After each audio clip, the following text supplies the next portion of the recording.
Dr. Lum, in your opinion, what do you think that Sri Lanka should do to improve access to the European market?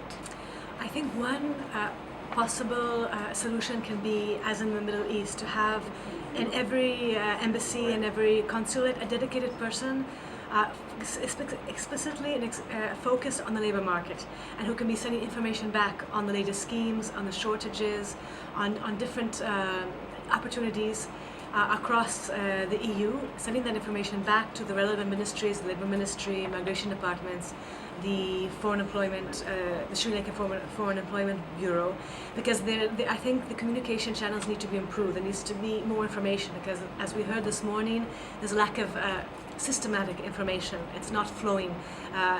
The Sri Lankan government is not aware of all the opportunities available. Where are these opportunities, and how they can be exploited? So that can be first one area, and secondly, publicizing.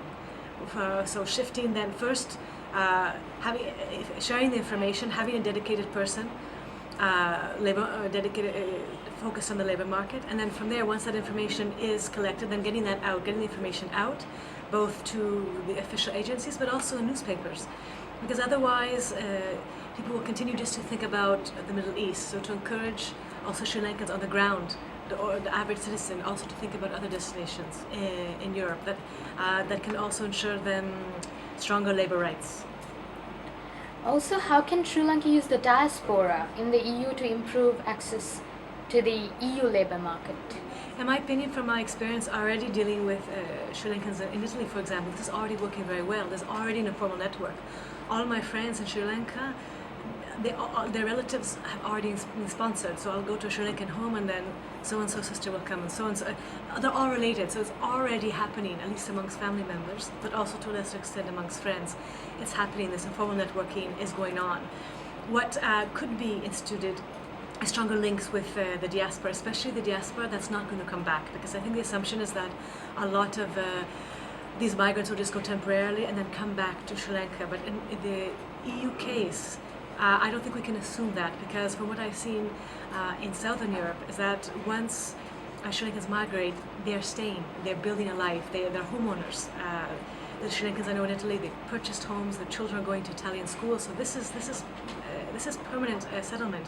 So I think the Sri Lankan government has to also shift a little bit and think about how to cultivate relationships over the long term, and ensure that these permanently settled Sri Lankans will continue to send money back home, their remittances back home.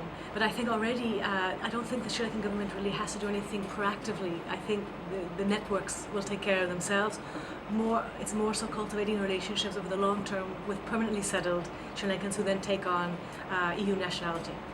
Do you have any other comments with regard to expanding the market for migrant workers? I think, we spoke this morning about skill upgrading, and I think what's really important is especially focusing on women, because so many women, they're going to the Middle East working as housemaids. They're very vulnerable. So I think a key part of the policy for Sri Lanka in terms of skill upgrading is to look at how the skills can be upgraded, especially for women. So having a very gender-aware and gender-sensitive policy, and not just talking about skills upgrading in general, then it's really only male citizens who benefit, making sure that female citizens benefit. I think that's very, very important.